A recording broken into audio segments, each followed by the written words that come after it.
na zo ne don saboda in bayyana mishi abubuwan da yake faruwa a Borno. Gaskiya ka ji labari kwanakin nan abubuwan da yake faruwa ba daɗi. Amma ya kamata mu yi hakuri. Don saboda sati ɗayan da ya wuce ina gani kun ji labari na tafi local government guda 5 kuma alhamdulillah mun fara samun sauki.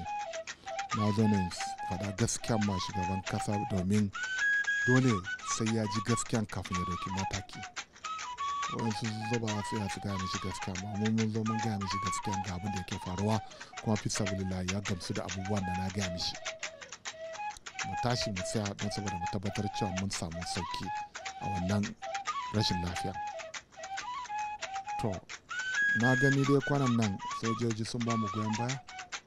Muna yake tare da su kuma dole ne sai mun samu kayayyakin yakin zamani kafin mu samu sauki wannan abubuwan.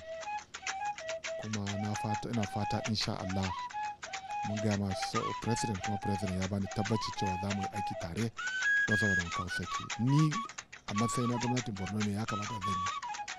Za mu tashi mu sayin daka da maharbinmu da kuma mutanenmu wanda muna kira civilian JTF mu hada kai da sojoji mu don saboda mu kawo sauki. Za mu taimaki sojoji mu hada kai mu kawo sauki. Kuma insha Allah ina kira ga federal government na kira cewa local government namu guda 27 wannan ko daya ba za mu bari ya fadi a hannun Boko Haram iswa ba.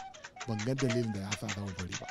Na ga shugaban kasa ya bani tabbaci kuma sojoji sun bani tabbaci kuma na gani a fili cewa insha Allah za mu samu sauki. Ina kira ga mutanen Najeriya su mana addu'a. Ina kira da dukkan mu hada kai don saboda mu kawo sauki a lamarin nan.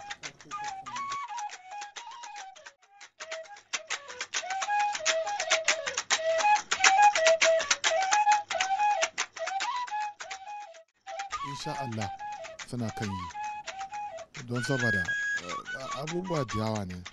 Wasu suna maganan makamin nan ai ba makamin ma yawanci ba wani abu suke da shi ba. Wasu kayan mu ne suna dauka suna tafiya jeji. So dole ne mu tsaya a federal government shugaban kasa ya magana za su yaka yaki don saboda mu kawo karshen wannan yakin. Amma babban magana shine dukkan mu tashi mu tsaya mu kawo sauki a wannan abun. Ba zai yiwu ba sai mun fara gaskiya.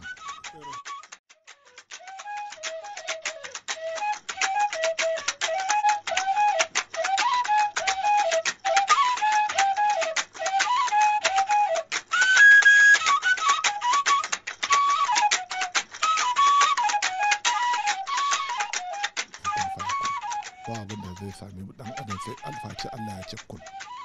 Na tabbatar cewa insha Allah ba wanda ya haifa da raina.